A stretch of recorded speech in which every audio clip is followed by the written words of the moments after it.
On February 19, 1945, United States Marines waded through black volcanic sand toward a small island halfway between Guam and Tokyo. The landing force numbered 70,000 men. Within minutes, the beaches transformed into scenes of absolute devastation. 36 days later, when the smoke finally cleared, more than 6,800 Americans lay dead, and another 19,000 carried wounds home with them. But these staggering numbers pale in comparison to what happened to the defenders. Of the 20,000 Japanese soldiers who occupied that 8-square-mile piece of volcanic rock, only 216 walked off the island alive. Nearly 20,000 died. This was not the typical outcome of a Pacific Island battle. Something fundamentally different happened on Iwo Jima, something that explains why almost every single defender perished in what became one of the bloodiest battles in Marine Corps history. The statistics from Iwo Jima represent a horrifying anomaly in military history. In most armies during World War II, for every soldier killed in action, approximately 3 more were wounded. Advanced field medicine meant that a man who survived long enough to reach aid had decent odds of recovery. The Japanese army on Iwo Jima shattered this pattern completely. Among Japanese combat casualties on that island, 95% died. Not from combat wounds that could have been treated, not from infections that developed later. They died because of a deliberately engineered system designed to ensure that surrender was impossible, and survival meant nothing without victory. The architect of this system was a general who understood exactly what he was creating.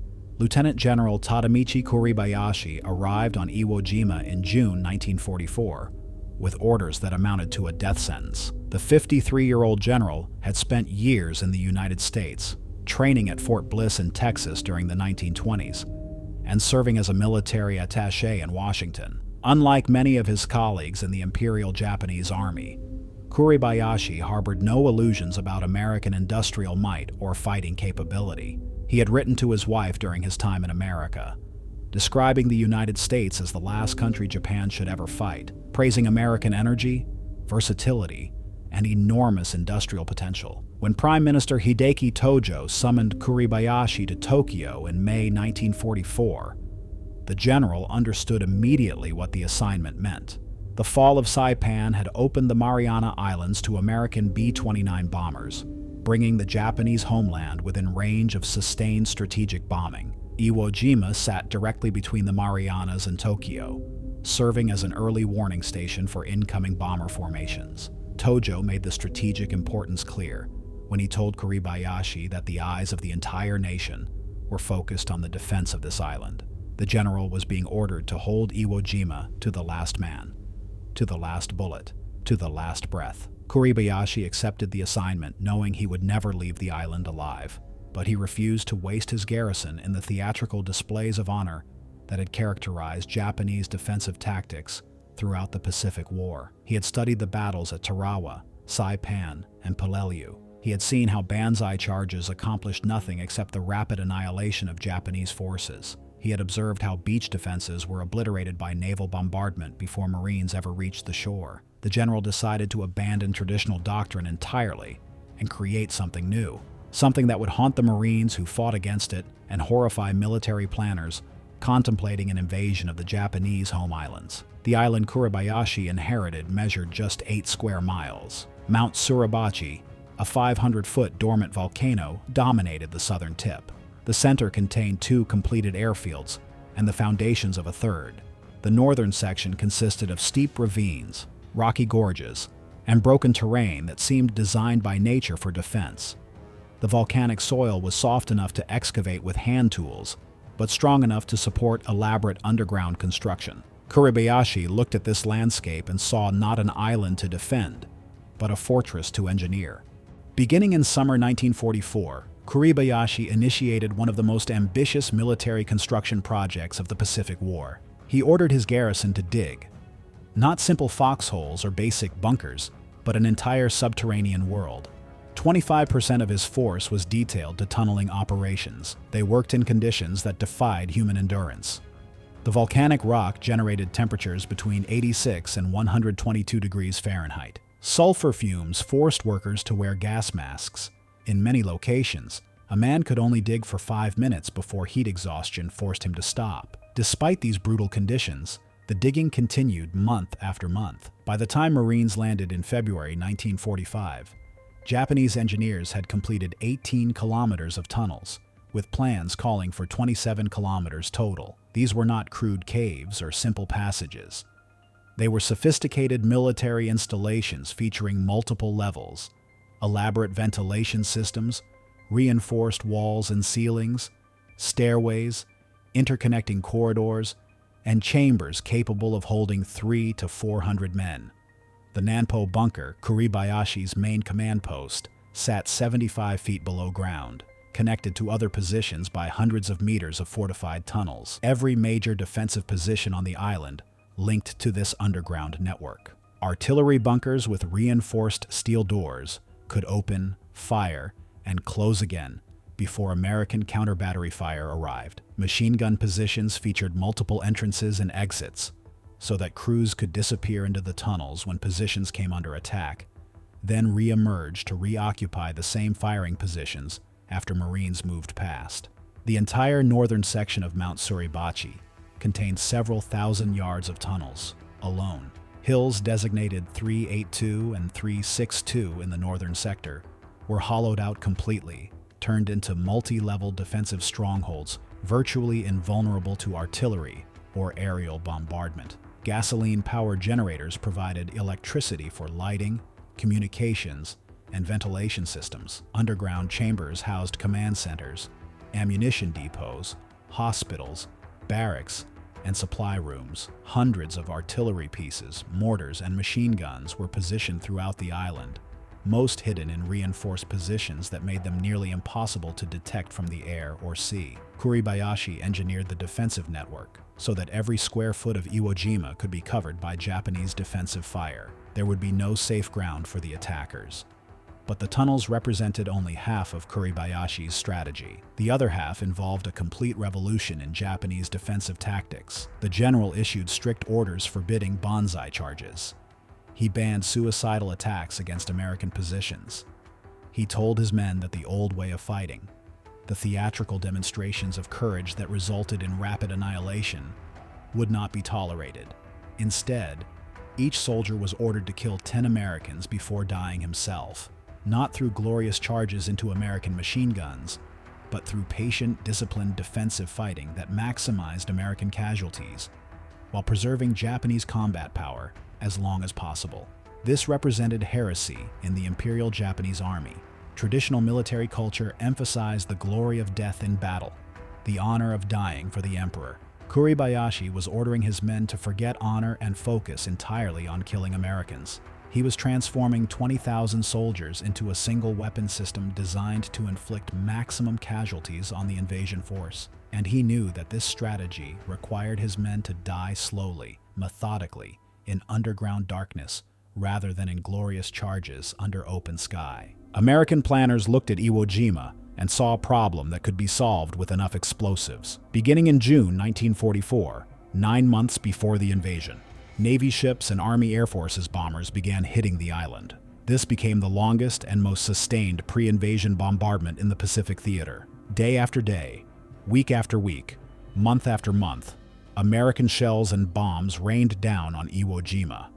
Naval commanders assured Marine planners that the bombardment would destroy Japanese defenses, that the island would be softened up, that resistance would be minimal. They were catastrophically wrong. The bombs and shells did enormous damage to surface installations. They cratered the airfields. They destroyed buildings. They turned the landscape into a moonscape of overlapping impact zones. But they did almost nothing to the underground fortress Kuribayashi had created. The Japanese simply retreated into their tunnels during bombardments, waited for the shelling to stop, then returned to their positions. Construction crews repaired damage and resumed digging. The network of fortifications grew stronger, even as the surface of the island was progressively demolished. American intelligence failed completely to grasp what was happening below ground. Aerial reconnaissance showed destroyed buildings and cratered airfields, reinforcing the optimistic assessment that the garrison had been decimated. Intelligence estimates confidently predicted that Iwo Jima would fall within 1 week. Some planners suggested 5 days might be sufficient.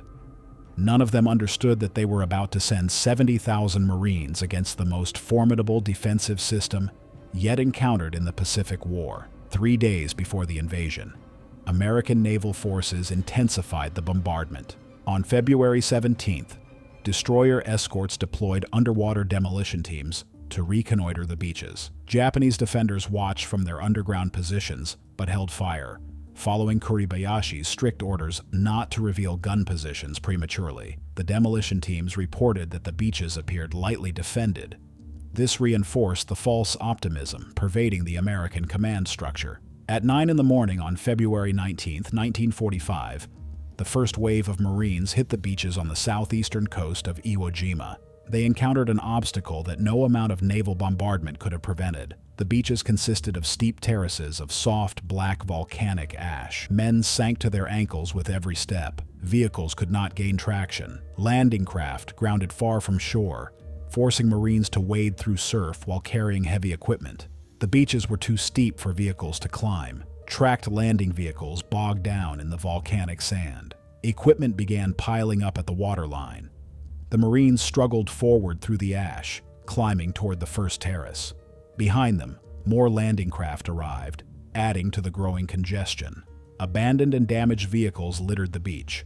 Rough surf swamped some craft, scattering equipment. The scene quickly descended into chaos as thousands of men and tons of equipment tried to move across terrain that seemed designed to prevent military operations. And then Kuribayashi's artillery opened fire. The Japanese commander had positioned his guns throughout the island with meticulous attention to fields of fire. Every artillery piece had been pre-sighted on the invasion beaches. The gun crews had spent months calculating ranges, angles, and trajectories. They had rehearsed their procedures until they could fire with precision even from concealed positions. Now, with thousands of Marines packed onto beaches barely a few hundred yards wide, the Japanese gunners went to work. Artillery shells began falling with devastating accuracy. Marines caught in the volcanic ash had nowhere to run, nowhere to take cover. Men were killed before they could move off the beach. Others were wounded and unable to extract themselves from the ash that trapped their legs. The surf zone became a killing ground as Japanese mortars found the range. Machine gun fire from concealed positions raked the beaches. The Marines pushed forward because there was no other option. Retreat meant certain death in the surf. The only hope was to advance inland and silence the guns. The Japanese had positioned 361 artillery pieces across the island, ranging from 75mm guns to massive 320mm spigot mortars. These weapons had been carefully sighted to create overlapping fields of fire that covered every inch of the landing beaches. Artillery positions on Mount Suribachi could strike the northern beaches. Guns hidden in the central highlands could range the entire landing zone. The positions were mutually supporting, meaning that Marines attempting to assault one gun position would come under fire from multiple other locations. The reinforced bunkers housing these weapons had been designed to withstand the heaviest naval bombardment. Walls were 6 feet thick in some locations. Steel doors protected gun crews from shrapnel. Ventilation systems prevented the buildup of toxic gases from firing. The positions were connected to the tunnel network, allowing gun crews to withdraw underground when American counter-battery fire became too intense, then return to their weapons once the shelling stopped. Marines on the beaches quickly realized they were trapped in a carefully designed killing zone. The volcanic ash made rapid movement impossible. Vehicles could not climb the steep terraces. Landing craft continued arriving with more men and equipment, adding to the congestion. Japanese observers in concealed positions called in artillery strikes with deadly precision. Some Marines later recalled that the Japanese seemed to know exactly where every American unit was positioned, that the artillery fire demonstrated an almost uncanny accuracy. But this was exactly what Kuribayashi wanted. His defensive plan depended on letting the Marines come ashore, letting them pack onto the beaches, then destroying them with artillery fire while they struggled through the volcanic ash. The general watched from his underground command post as his strategy unfolded exactly as designed. By nightfall on D-Day, more than 30,000 Marines had landed on Iwo Jima. American casualties already exceeded 2,400 men, and the Marines had advanced less than 1,000 yards. The Navy corpsmen working to save wounded Marines faced impossible conditions. Aid stations on the beach came under constant artillery fire. Men wounded in the volcanic ash often could not be moved without additional help. Blood loss became critical when wounded Marines remained trapped in exposed positions under fire. The corpsmen themselves suffered heavy casualties as they worked to evacuate the wounded under Japanese observation. The expected banzai charge never came. Throughout the Pacific War, Japanese defenders had launched night attacks against Marine positions, desperate charges that usually resulted in the annihilation of the attackers, but at least allowed the Marines to kill large numbers of Japanese in open ground. On Iwo Jima, there was no banzai charge. The Japanese stayed in their fortifications, conserving their strength, waiting for the next opportunity to kill Americans. This departure from standard Japanese tactics unsettled the Marines, who had prepared for the traditional suicide attacks, but now faced an enemy fighting with cold calculation rather than desperate courage. The Marines advanced north from the landing beaches into terrain that seemed designed by demons. The flat ground around the airfields gave way to rocky hills, steep ravines, and broken ground, where every rock could hide a sniper, and every depression might conceal a machine gun nest. The Japanese had prepared this ground with incredible thoroughness. Pillboxes made from reinforced concrete blended into the landscape. Gun positions were hidden in caves and crevices. The tunnel system allowed defenders to appear, fire, and vanish back underground before Marines could return effective fire. The advance toward the center of the island brought the Marines to what would become the most infamous stretch of ground in the entire battle. The area consisted of several mutually supporting strongpoints that the Japanese had turned into an integrated defensive system. Hill 382 anchored the eastern side of this complex. The amphitheater, a natural depression surrounded by high ground, sat in the center. Turkey Knob, a rocky outcropping bristling with fortified positions, controlled the western approaches. The Marines called this entire area the meat grinder, and the name was horrifyingly appropriate. Fighting for control of the meat grinder consumed weeks of brutal combat. The Japanese had constructed their defenses with diabolical cleverness. Firing positions were arranged so that Marines attacking one strong point would be exposed to crossfire from multiple other locations. The tunnels beneath allowed rapid reinforcement of threatened positions. Japanese troops could withdraw underground when American fire became overwhelming, wait for the attack to pass, then re-emerge to attack Marines from behind. The 21st Marine Regiment bore the brunt of the fighting at Hill 382. The hill rose only about 40 feet above the surrounding terrain, but the Japanese had turned it into a fortress. The slopes were honeycombed with caves and tunnel entrances. Artillery and mortar positions on the summit could strike approaching Marines from any direction. Machine gun nests covered every avenue of approach. The Marines attacked repeatedly, using combined arms tactics that employed tanks, artillery, air support, and naval gunfire. Each assault gained a few yards at terrible cost. Flamethrower teams became essential for clearing Japanese positions, but the men who carried these weapons suffered horrific casualty rates. Some units reported that portable flamethrower operators sustained casualties approaching 92%, leaving few troops trained to use the weapon. Tank-mounted flamethrowers proved more effective, but the volcanic terrain limited where armor could operate. The flame tanks, officially designated as M4A3R5 but called Mark I by the Marines, could pump jellied gasoline into cave entrances and ignite it, creating firestorms that consumed the oxygen inside. But getting these vehicles into position often required clearing paths through minefields under fire. The battle for Turkey Knob demonstrated the incredible resilience of Japanese defensive positions. Marines would assault a bunker, destroy it with demolition charges, verify that all defenders were dead, then move on to the next objective. Hours later, the same bunker would be firing again, reoccupied by Japanese troops who had moved through the tunnel system. This pattern repeated across the entire northern sector. Ground that the Marines thought they had cleared remained dangerous days or even weeks later. At a position the Marines called the meat grinder, nearly 850 men died, capturing a single Japanese stronghold. The position consisted of mutually supporting bunkers connected by tunnels, positioned on high ground that dominated the approaches. Marines attacked repeatedly, using grenades, flamethrowers, and demolition charges to clear each bunker. But Japanese troops would reoccupy positions through the tunnel system, forcing the Marines to fight for the same ground again and again. The amphitheater presented a particularly deadly tactical problem. The depression was surrounded by high ground on all sides, giving Japanese defenders perfect observation of any Marine movement in the area. Artillery and mortar crews could call down fire with devastating accuracy. Marines attempting to cross the amphitheater faced fire from multiple directions simultaneously. Some units lost more than half their strength trying to advance through this killing ground. Individual acts of courage became almost routine in the grinding daily combat. Marines assaulted fortified positions knowing that casualties would be heavy. Officers led from the front because there was no other way to motivate exhausted men to continue attacking. Navy corpsmen exposed themselves repeatedly to reach wounded Marines. Tank crews continued fighting even after their vehicles were damaged. The battle became a brutal mathematics problem. Each yard of ground cost American lives. Each bunker required multiple assaults. Each day brought hundreds more casualties with advances measured in tens of yards. The Marines were grinding through Kuribayashi's defenses exactly as the general had planned.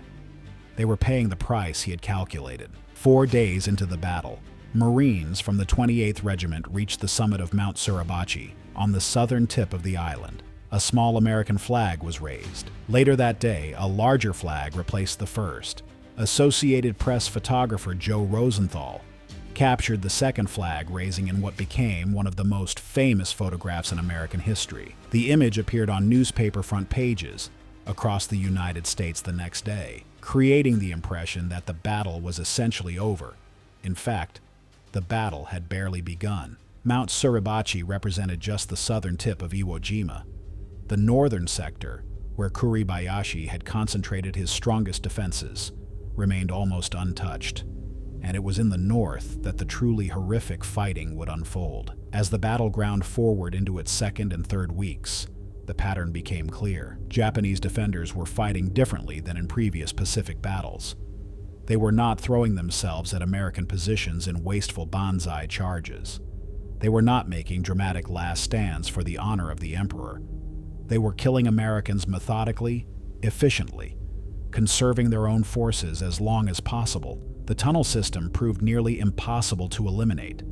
Marines would clear a position using flamethrowers and grenades, verify that all the Japanese in the bunker were dead, then move forward. Hours later, the same position would be reoccupied by Japanese troops who had moved through the tunnels. Marines learned to walk past supposedly cleared bunkers only to take fire from behind. They learned that no ground could be considered secure until all the tunnels in an area had been found and sealed. Sealing the tunnels became a grim business. Engineers pumped gasoline into cave entrances and ignited it, creating firestorms that consumed the oxygen underground. Explosives collapsed tunnel entrances. Navy corpsmen and combat engineers worked together to identify every possible access point, then seal it permanently. But the tunnel network was so extensive that some positions remained active throughout the entire battle. Japanese medical care on the island deteriorated rapidly. Unlike American forces, who had established field hospitals and could evacuate wounded men to hospital ships offshore, Japanese casualties had nowhere to go. Their underground aid stations lacked proper medical supplies. Many wounded men received no treatment at all. Infection was rampant in the tropical heat. Men died from wounds that would have been survivable with proper care. This is where the 95% death rate originated. In most armies, wounded soldiers outnumbered dead soldiers by approximately 3 to 1. Medical advances meant that a man who survived the initial wound had good odds of recovery. But on Iwo Jima, Japanese soldiers wounded in combat were almost certain to die. Not because the wounds were necessarily fatal, but because the entire system was designed to prevent survival. There was no evacuation. There was no hope of rescue. There was only the tunnel, the wound, and death. Kuribayashi's orders made surrender impossible.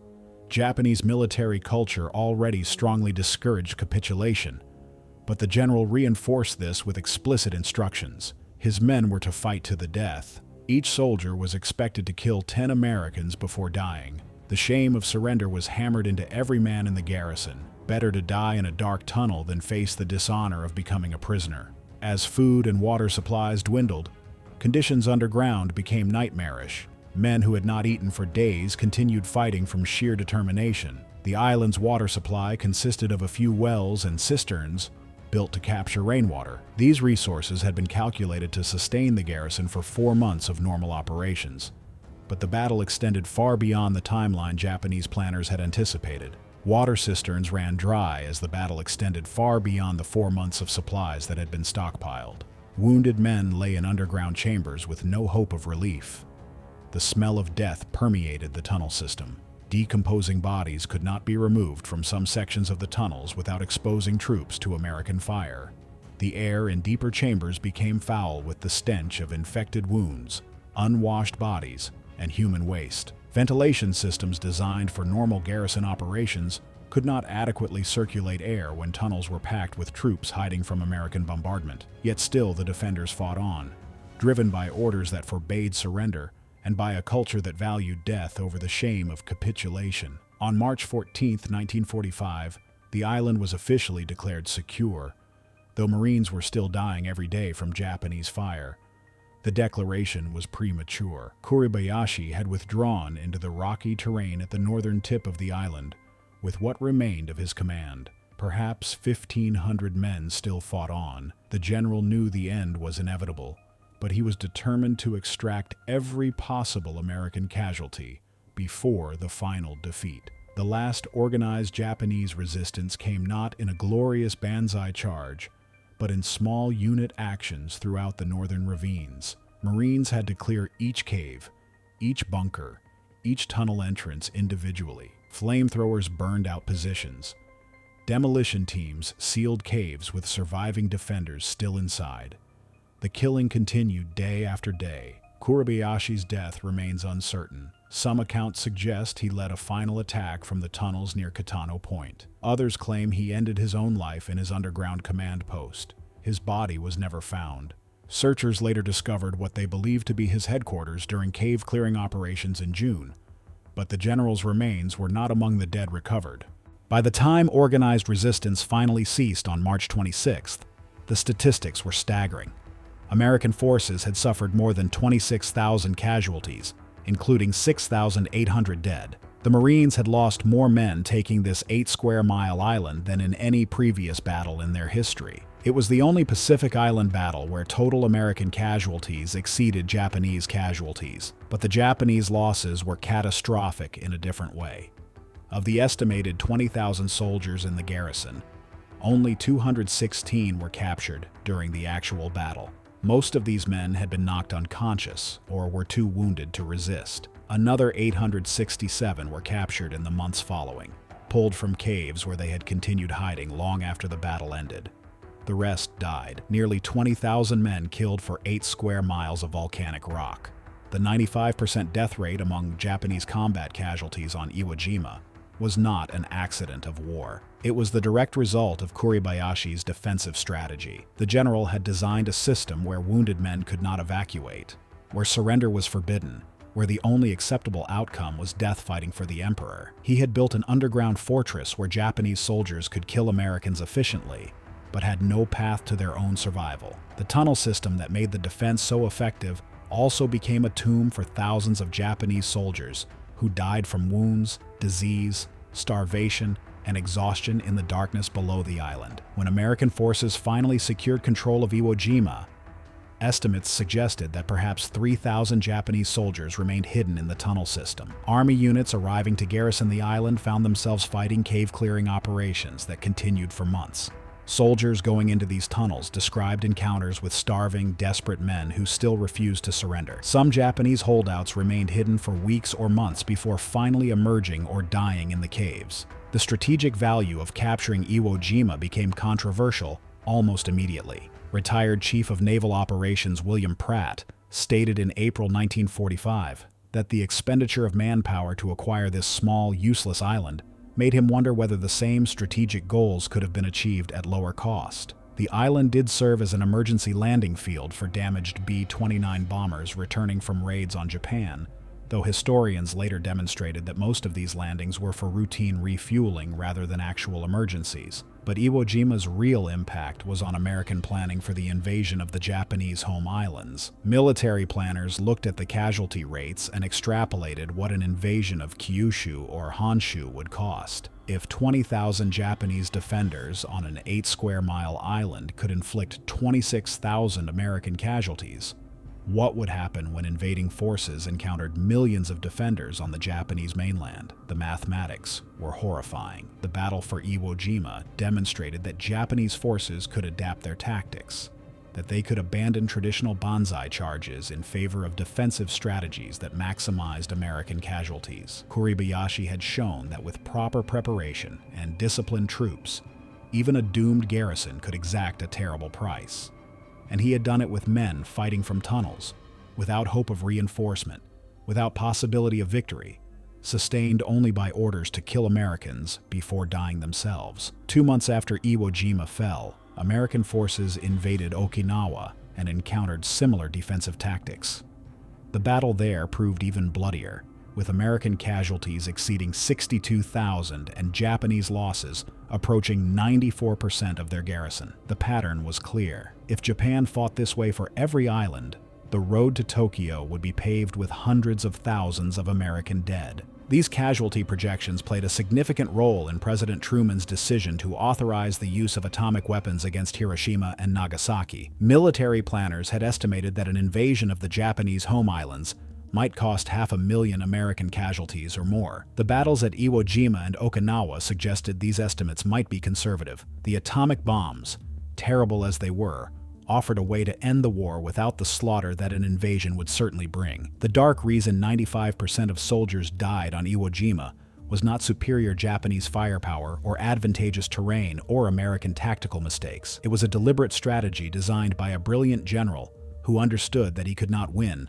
but could ensure that both sides paid the maximum possible price. Kuribayashi built a fortress where Japanese soldiers could kill Americans effectively, but could not survive themselves. He created a system that transformed 20,000 men into a single, expendable weapon. The general issued orders forbidding surrender, forbidding evacuation of the wounded, forbidding any action that might preserve Japanese lives at the cost of reducing American casualties. Every soldier in his garrison understood that they were being ordered to die, not in glorious charges, but in underground darkness, slowly, from wounds that would have been survivable with proper medical care, from starvation and disease and exhaustion. The 95% death rate represents the success of this strategy. Almost every Japanese soldier who was wounded on Iwo Jima died from that wound. There was no field hospital.